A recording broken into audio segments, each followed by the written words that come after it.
യഹൂദിയ രാജാവായ ഹെരോദാവിന്റെ കാലത്ത് അബിയാകൂറിൽ സെഖര്യാവ് എന്നൊരു പേരുള്ള ഒരു പുരോഹിതൻ ഉണ്ടായിരുന്നു.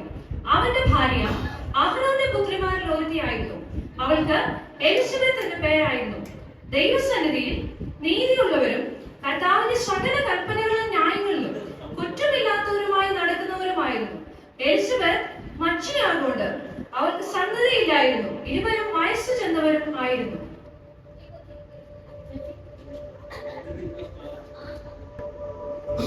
സെഖര്യാവേ, ഭയപ്പെടേണ്ട. നിന്റെ പ്രാർത്ഥനയ്ക്ക് ഉത്തരമായി നിന്റെ ഭാര്യ എലിസബത്ത് നിനക്കൊരു മകനെ പ്രസവിക്കും. അവന് യോഹന്നാൻ എന്ന് പേരിടേണം. നിനക്ക് സന്തോഷവും ഉല്ലാസവും ഉണ്ടാകും. അവന്റെ ജനനത്തിങ്കൾ പലരും സന്തോഷിക്കും. അവൻ കർത്താവിന്റെ സന്നിധിയിൽ വലിയവനാകും. വീണ്ടും മദ്യവും കുടിക്കയില്ല. അമ്മയുടെ ഗർഭവാസത്തിൽ വെച്ച് തന്നെ പരിശുദ്ധാത്മാവ് കൊണ്ട് നിറയും. ഇത് ഞാൻ എന്തോതിനാൽ അറിയും? ഞാൻ വൃദ്ധനും എന്റെ ഭാര്യ വയസ്സ് ചെന്നവളുമല്ലോ. ഞാൻ ദൈവസന്നിധിയിൽ നിൽക്കുന്ന ഗബ്രിയേലാകുന്നു. നിന്നോട് സംസാരിക്കാനും ഈ സദ്വർത്തമാനം നിന്നോട് അറിയിക്കാനും എന്നെ അയച്ചിരിക്കുന്നു. തക്ക സമയത്ത് നിവർത്തി വരുവാനുള്ള എന്റെ ഈ വാക്ക് വിശ്വസിക്കായക കൊണ്ട് അത് സംഭവിക്കും വരെ നീ സംസാരിക്കാൻ കഴിയാതെ മൗനമായിരിക്കും. ഗബ്രിയേൽ ദൂതൻ നസ്രേത്ത് എന്ന ഗലീല പട്ടണത്തിൽ ദാവീദ് ഗൃഹത്തിലുള്ള യോസഫ് എന്നൊരു പുരുഷന് വിവാഹം നിശ്ചയിച്ചിരിക്കുന്ന കന്യകയ്ക്ക് പ്രത്യക്ഷനാകുന്നു. കൃപ ലഭിച്ചവളെ, നിനക്ക് വന്ദനം, കർത്താവ് നിന്നോട് കൂടെയുണ്ട്. മറിയേ, ഭയപ്പെടേണ്ട, നിനക്ക് ദൈവത്തിന്റെ കൃപ ലഭിച്ചു. നീ ഗർഭം ധരിച്ച് ഒരു മകനെ പ്രസവിക്കും. അവന് യേശു എന്ന് പേർ വിളിക്കണം. അവൻ വലിയവനാകും, അത്യുന്നതന്റെ പുത്രൻ എന്ന് വിളിക്കപ്പെടും. കർത്താവായ ദൈവം അവന്റെ പിതാവായ ദാവീദിന്റെ സിംഹാസനം അവന് കൊടുക്കും. അവൻ യാക്കോബ് ഗൃഹത്തിന് എന്നേക്കും രാജാവായിരിക്കും. അവന്റെ രാജ്യത്തിന് അവസാനം ഉണ്ടാകില്ല. ഞാൻ പുരുഷനെ അറിയായികയാൽ ഇതെങ്ങനെ സംഭവിക്കും? പരിശുദ്ധാത്മാവ് നിന്റെ മേൽ വരും. അത്യുന്നതന്റെ ശക്തി നിന്റെ മേൽ നിഴലിടും. ആകയാൽ ഉത്ഭവിക്കുന്ന വിശുദ്ധ പ്രജ ദൈവപുത്രൻ എന്ന് വിളിക്കപ്പെടും. നിന്റെ ചാർച്ചക്കാരത്തെ എലിസബത്തും വാർദ്ധക്യത്തിൽ ഒരു മകനെ ഗർഭം ധരിച്ചിരിക്കുന്നു. മച്ചി എന്ന് പറഞ്ഞു വന്നവൾക്ക് ഇത് 6-ാം മാസം. ദൈവത്തിന് ഒരു കാര്യം അസാധ്യമല്ലല്ലോ. ഇതാ ഞാൻ കർത്താവിന്റെ ദാസി, നിന്റെ വാക്കുപോലെ എനിക്ക് ഭവിക്കട്ടെ.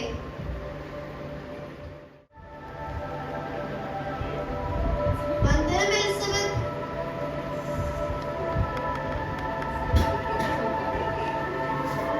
സ്ത്രീകളിൽ നീ അനുഗ്രഹിക്കപ്പെട്ടവർ, നിന്റെ ഗർഭഫലവും അനുഗ്രഹിക്കപ്പെട്ടത്. എന്റെ കർത്താവിന്റെ മാതാവ് എന്റെ അടുക്കൽ വരുന്ന മാനം എനിക്ക് എവിടെ നിന്നുണ്ടായി?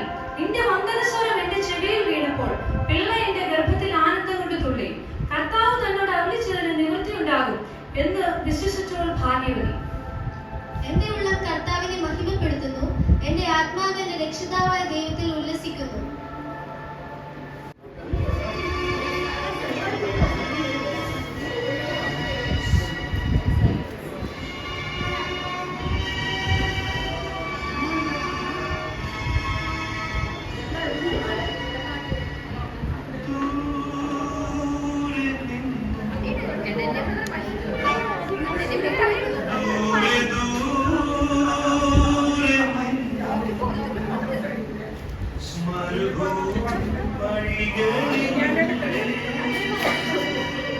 ഒരു കാലി തൊഴുത്തു തേടി 3 രാജാക്കന്മാരെത്തി.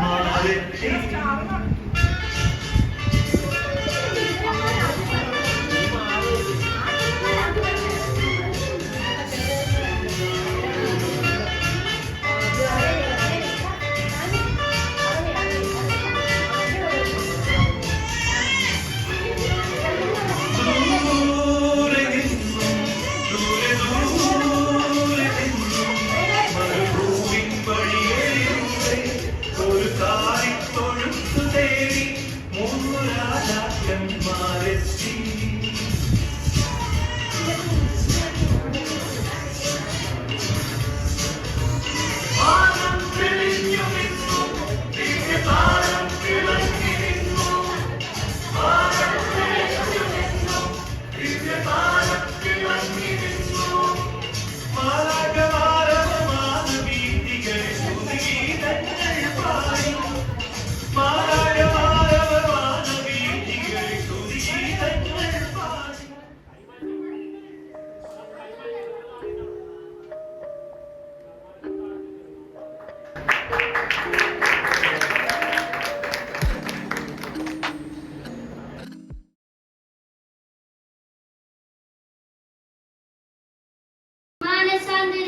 പരീക്ഷക്കാരായ ഞങ്ങൾ മാനസാന്തരപ്പെടുവാൻ എന്ത് ചെയ്യണം? 2 വസ്ത്രമുള്ളവൻ ഇല്ലാത്തവന് കൊടുക്കട്ടെ, ഭക്ഷണ സാധനമുള്ളവൻ അങ്ങനെ തന്നെ ചെയ്യട്ടെ. പടജനമായ ഞങ്ങൾ എന്ത് ചെയ്യണം? നിങ്ങളോട് കൽപ്പിച്ചതിൽ അധികമൊന്നും പിരിക്കരുത്. ചുങ്കക്കാരായ ഞങ്ങൾ എന്ത് ചെയ്യണം? ആരെയും ബലാത്കാരം ചെയ്യാതെ ചതിയായി ഒന്നും വാങ്ങാതെ നിങ്ങളുടെ ശമ്പളം മതിയെന്ന്.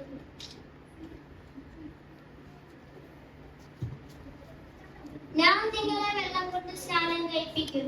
എന്നാൽ എന്നിലും ബലവാനായവൻ വരുന്നു. അവന്റെ ചെരുപ്പിന്റെ വാറ് അഴിപ്പാൻ ഞാൻ യോഗ്യനല്ല. അവൻ നിങ്ങളെ പരിശുദ്ധാത്മാവും കൊണ്ടും തീ കൊണ്ട് സ്നാനം കഴിപ്പിക്കും. അവന് വിഷുമുറം കയ്യിലുണ്ട്. അവൻ കളത്തെ മുറ്റും വെടിപ്പാക്കി ഗോതമ്പ് കളപ്പുരയിൽ കൂട്ടിവെക്കുകയും പതിക്കെടാത്ത തീയിലിട്ട് ചുട്ടുകളയുകയും ചെയ്യും.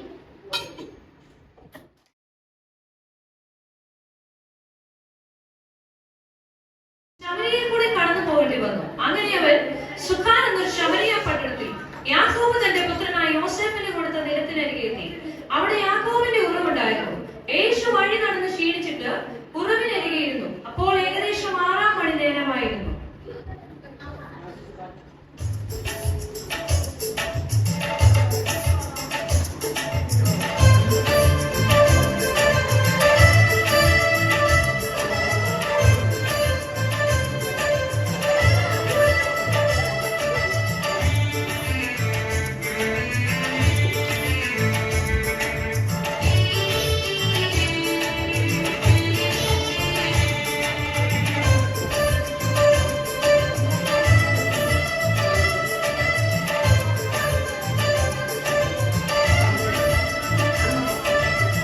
നട്ടുച്ച നേരത്ത് കിണറിന്റെ തീരത്ത് വെള്ളത്തിനായി ഞാൻ കാത്തിരുന്നു.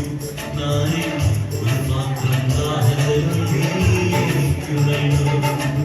അയ്യോ നീ ഒരു യൂതൻ, ഞാൻ ഒരു സമുദായത്തിൽ ഞാൻ കോരിയ വെള്ളം തൊട്ടാൽ തീണ്ടലില്ലേ, ഞാൻ കോരിയ വെള്ളം തൊട്ടാൽ തീണ്ടലില്ലേ. അറിയുന്നില്ലേ എന്നോട് നീ ചോദിച്ച് ജീവന്റെ ജലം പോയി തരുമല്ലോ ഞാൻ. അറിയുന്നില്ലേ എന്നോട് നീ ചോദിച്ച് ജീവന്റെ ജലം പോയി തരുമല്ലോ ഞാൻ. ജീവന്റെ ജലം പോയി തരുമല്ലോ ഞാൻ.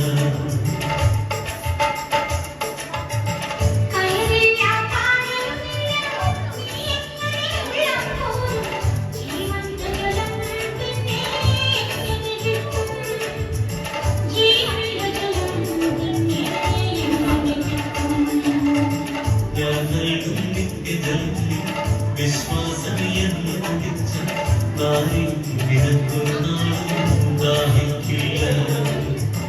നാരി നിനക്കൊന്നാളും ദാഹിക്കില്ല.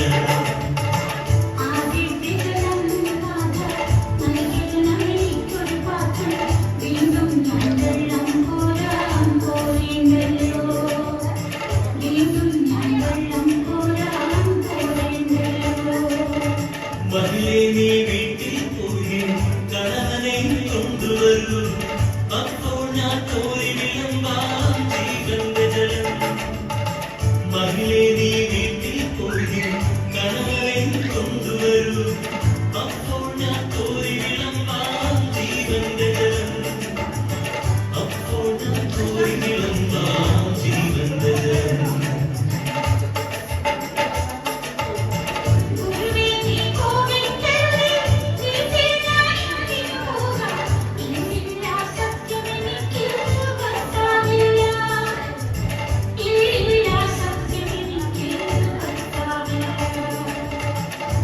ചൊന്നത് സത്യം തന്നെ ഗണവന്മാരുണ്ടായി. ഇപ്പോഴുള്ളവരോ നിന്റെ ഭർത്താവല്ല. ഇപ്പോഴുള്ളവരോ നിന്റെ ഭർത്താവല്ല. നീയും സർവ്വം ദേവകലം